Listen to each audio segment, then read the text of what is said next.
Eu sou o SUS. Eu sou o SUS. Eu sou o SUS. Eu sou o SUS. Eu sou o SUS. Eu sou o SUS. Armã, Aré, SUS. Eu sou o SUS. Eu sou o SUS. Repórter SUS. O que acontece no seu sistema de saúde?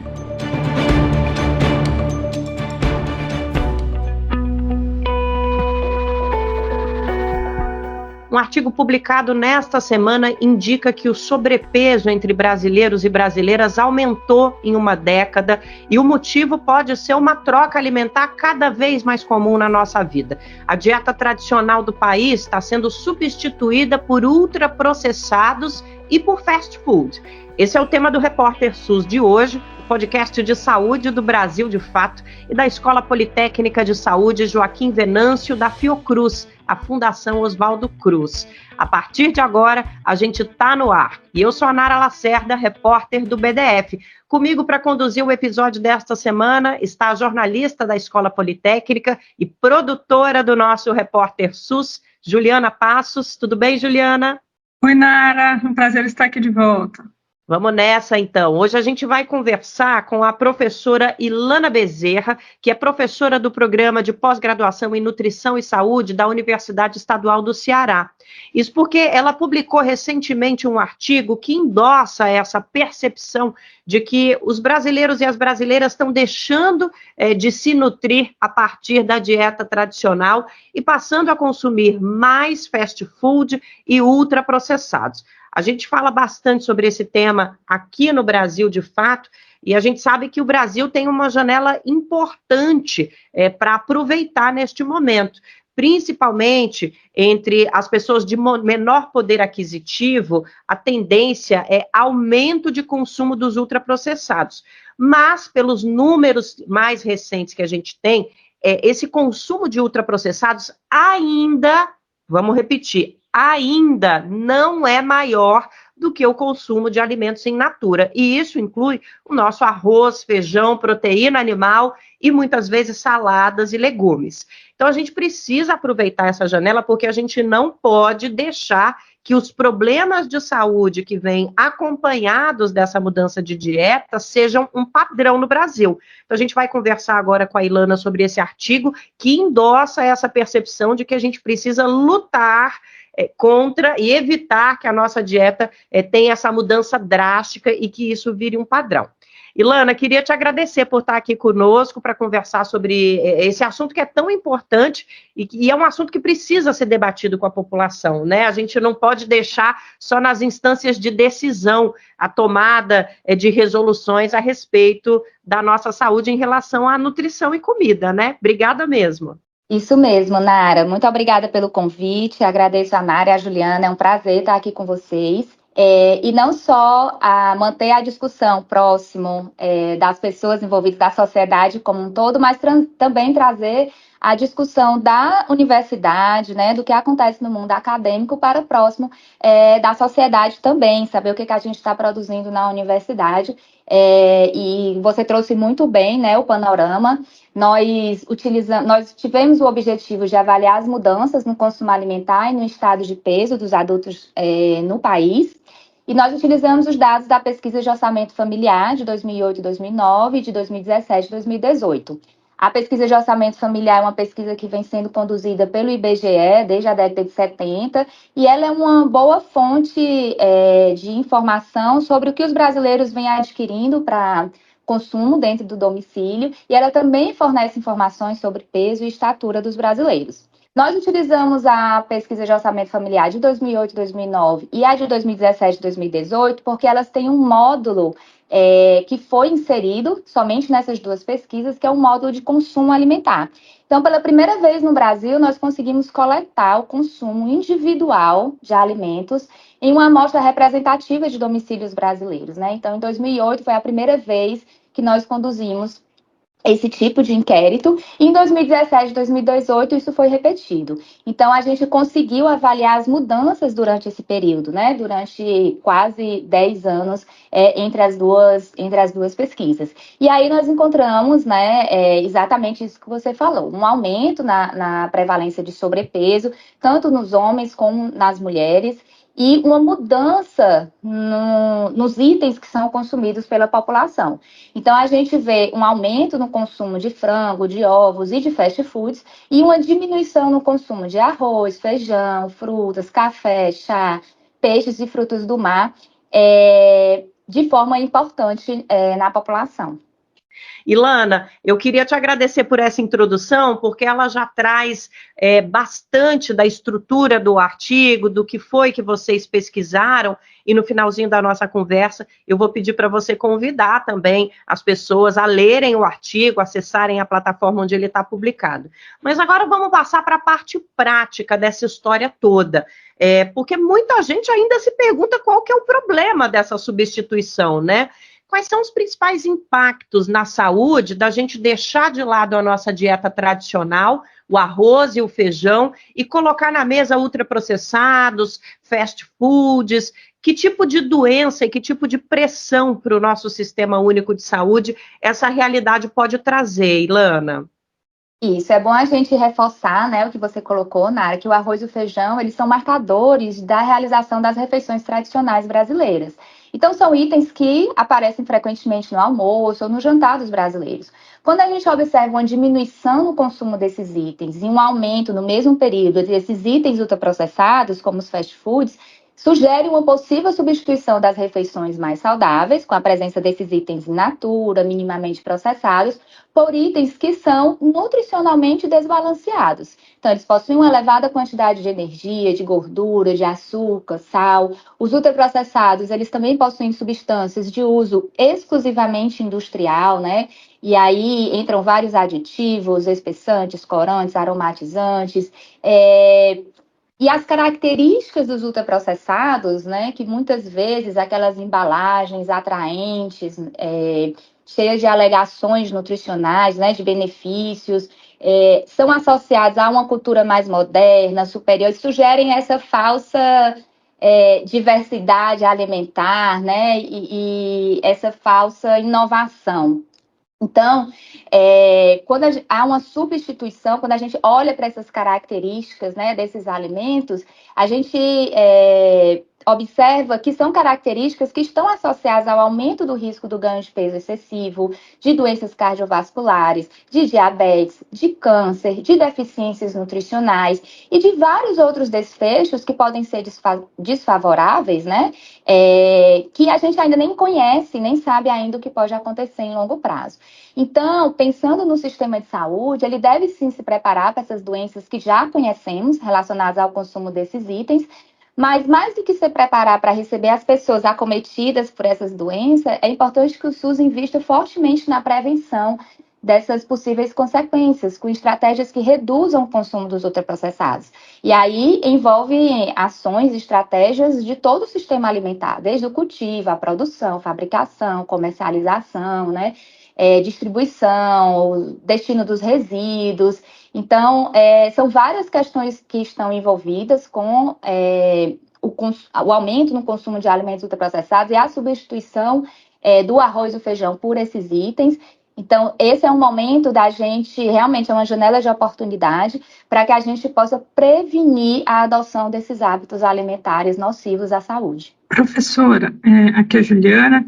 Queria acrescentar, agora mudando um pouco de assunto, falar um pouco do texto enviado pelo governo ao Congresso, que trata da reforma tributária. Apesar de uma forte demanda pautada pela sociedade civil de taxar ultraprocessados, esse pedido não foi acatado. Os únicos itens, né, que entraram no imposto seletivo, além das bebidas alcoólicas, são os refrigerantes. Bebidas com alto teor de açúcar. Eu queria confirmar com você se essas bebidas com alto teor de açúcar se limitam aos refrigerantes e qual é o impacto dessas bebidas na saúde. Juliana, as bebidas ricas em açúcar não se limitam somente aos refrigerantes, qualquer bebida que tenha adição de açúcar ou edulcorantes. Então, entre os refrigerantes, chás, néctares, bebidas energéticas, isotônicas, bebidas à base de soja, bebidas lácteas. E já há, em muitos países, né, esse reconhecimento de tributação com relação às bebidas açucaradas e adoçadas. Então, os ultraprocessados ainda vêm ganhando evidência, né, cada vez mais, e essa é uma batalha que ainda precisa de muitos reforços, né, para que ele entre também na questão da tributação. Então, as bebidas líquidas, elas são calorias, né, líquidas, ricas em açúcares livres, então, além delas proporcionarem uma baixa saciedade ao organismo, elas estimulam a ingestão excessiva de calorias. Então, contribui ainda mais para o sobrepeso, para a obesidade, para a diabetes, para doenças cardiovasculares, e elas não diminuem o consumo de alimentos. Então, indivíduos que apresentam o consumo dessas bebidas, eles acabam ingerindo muito mais calorias, né, na sua dieta do que os indivíduos que não consomem. Então, a doçura, né, proveniente do excesso de açúcar, que é característico dessas bebidas, ela influencia muito a resposta metabólica do organismo, né? Então, ela acaba interferindo na percepção do sabor doce e no sistema de recompensa. Por isso que a gente não diminui a quantidade de alimentos quando consome essas bebidas. E, associado a isso, ainda tem o nível de processamento, né? O nível de processamento, o modo de preparo, geralmente são alimentos ultraprocessados, que tem uma densidade energética elevada, um conteúdo nutricional acaba impactando nessa homeostase, né, metabólica e acaba levando à ingestão excessiva dessas bebidas. E cabe a gente lembrar que no Brasil a indústria de refrigerantes que está baseada na Zona Franca de Manaus, por exemplo, é isenta de impostos. Então, esse questionamento dos movimentos populares e da sociedade civil sobre o consumo de bebidas açucaradas no Brasil ter relação com as facilidades que essa indústria tem no nosso país, ele é completamente legítimo.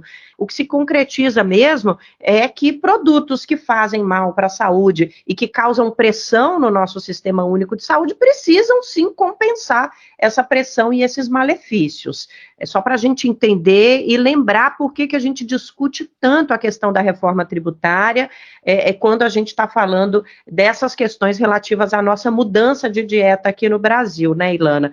Mas eu queria voltar a falar um pouquinho sobre o artigo, para a gente trazer mais detalhes do que ele apresenta. Por exemplo, a média de consumo de arroz e feijão diminuiu no Brasil em 20 gramas diárias, né? E o consumo de fast food aumentou entre 10 e 17 gramas. Parece coisa pouca, né, Ilana, para quem está ouvindo assim.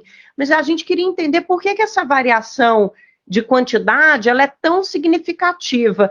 Na verdade, devagar se vai ao longe com essas mudanças culturais muito impactantes, né, Ilana? É com isso que a gente tem que ter cuidado? Exatamente. E mais importante do que olhar objetivamente para o número, né, de um inquérito para o outro, é avaliar como isso vem ocorrendo ao longo dos anos. Infelizmente, nós só temos 2 inquéritos nacionais que investigaram o consumo alimentar em uma amostra representativa, né, dos domicílios brasileiros, um em 2008, 2009 e o de 2017 e 2018. Mas se a gente acompanhar a evolução das compras dos alimentos nos domicílios, a gente consegue identificar que essa redução vem ocorrendo desde a década de 70 no país. E aí, sim, acende um alerta nas mudanças dos hábitos alimentares da população brasileira. Então, a aquisição de alimentos ultraprocessados pelos domicílios brasileiros aumentou bastante, duplicando entre 2002 e 2017, por exemplo, né? Então, é importante que a gente sempre tenha esses inquéritos de consumo alimentar para a gente ter uma avaliação dessa tendência, dessas mudanças no consumo. O módulo de consumo alimentar sendo conduzido juntamente com a pesquisa de orçamento familiar, que foi a base da nossa investigação, torna possível a gente avaliar esse consumo segundo o sexo, segundo idade, condições socioeconômicas, avaliar como é que as mudanças ao longo do tempo afetam indivíduos de baixo nível socioeconômico e indivíduos de maior nível socioeconômico. Então, os dados de compras, eles não são suficientes para identificar quem está consumindo, o que foi comprado pelo domicílio, não pega uma parte importante do estilo de vida, que são os itens consumidos, né, fora de casa. Então, é importante o estímulo a esses inquéritos para a gente continue acompanhando essa evolução. Agora, você cita um cenário difícil, né? E, ao mesmo tempo, por um outro lado, muitas vezes as comidas ultraprocessadas são mais baratas, então pesam menos no orçamento do brasileiro. Que medidas você entende como necessárias para reverter esse cenário, né, de aumento do consumo de ultraprocessados? Uma coisa importante da gente considerar nos dados, inclusive do nosso estudo, é a crise econômica pelo que o Brasil passou, né? Então, a gente verifica uma diminuição no consumo de vários itens pelas mudanças econômicas também que aconteceram e afetaram principalmente os indivíduos de menor nível socioeconômico. Um dos grandes obstáculos para adotar práticas alimentares saudáveis é o preço dos alimentos. Então, o que a gente vem observando ao longo dos anos é que o preço dos alimentos ultraprocessados vem diminuindo. E o preço dos alimentos saudáveis, né, vem se tornando cada vez mais caro. Então, tal cenário, ele pode contribuir ainda mais para essas mudanças observadas no nosso estudo. A gente já conversou aqui sobre a tributação, né? Então, a política de taxação, ela é uma estratégia, precisa muito bem ser discutida, realmente, os produtos, né, que fazem mal à saúde, como eles serão tributados, né, quais produtos serão. Sabemos que várias das propostas de regulamentação paralelas, né, propostas paralelas a que está sendo discutida em muitos casos, possuem forte influência da indústria de alimentos. Então, é importante que a política ela não só onere os alimentos ultraprocessados, mas desonere os alimentos in natura pelo baixo impacto para a saúde e para o meio ambiente, né? E as mudanças que nós tivemos recentemente na cesta básica foram super importantes, né? São outras políticas que favorecem o consumo de alimentos in natura e minimamente processados, reduzindo o consumo dos ultraprocessados. Mas é importante também ter políticas de acesso à alimentação saudável, aumento da renda familiar. O alimento, é importante ter essa visão, né, de que o alimento saudável ele precisa ser muito mais barato do que o ultraprocessado, senão é uma briga desleal, né, o alimento ultraprocessado sempre vai ganhar. Então, junto com essas políticas, né, outras estratégias de acesso à educação, serviços de saúde, também são ações, algumas mais diretamente, outras de forma mais indireta, mas que também contribuiriam para o aumento no consumo de alimentos in natura e minimamente processados e reduziria o consumo dos ultraprocessados. E outras estratégias que vêm sendo tomadas, né, a rotulagem nutricional, né, são estratégias que a população está observando e começa a atentar para essas questões, né, e questionar esse poder da indústria de alimentos sobre a decisão, sobre a escolha do que se consumir. Então, estratégias como rotulagem nutricional, discutir regulamentação da publicidade relacionada a alimentos ultraprocessados, discutir a distribuição do ambiente alimentar, né, a organização desse ambiente alimentar, né, tudo isso influencia as escolhas, tanto do indivíduo quanto pensando em coletividade, né? Então, são todas questões que precisam mesmo a gente estar conversando, né, e trazer esse debate para que todos possam ter acesso e comecem a atentar para todos esses fatores que envolvem e que influenciam as nossas escolhas alimentares. Professora Ilana, a gente agradece a sua presença, que você possa voltar mais vezes e que a gente possa ter notícias mais animadoras de uma próxima vez. Obrigada, Juliana. Obrigada, Nara. Foi um prazer contribuir com vocês. E a gente agradece também a vocês que ficaram conosco até agora, acompanharam mais uma edição do Repórter SUS, hoje com esse assunto importantíssimo, os riscos da mudança de dieta no Brasil. A gente vai continuar debatendo esse assunto, a nossa cobertura do Brasil de Fato fala muito sobre isso. Se você quiser procurar mais detalhes sobre esse tema, vai lá no brasildefato.com.br. E o Repórter SUS é uma parceria entre o Brasil de Fato e a Escola Politécnica de Saúde Joaquim Venâncio, da Fiocruz, a Fundação Oswaldo Cruz. Na semana que vem a gente volta com mais notícias sobre o nosso Sistema Único de Saúde. De São Paulo, da Rádio Brasil de Fato, Nara Lacerda. Do Rio de Janeiro, Juliana Passos, pela Escola Politécnica de Saúde Joaquim Venâncio.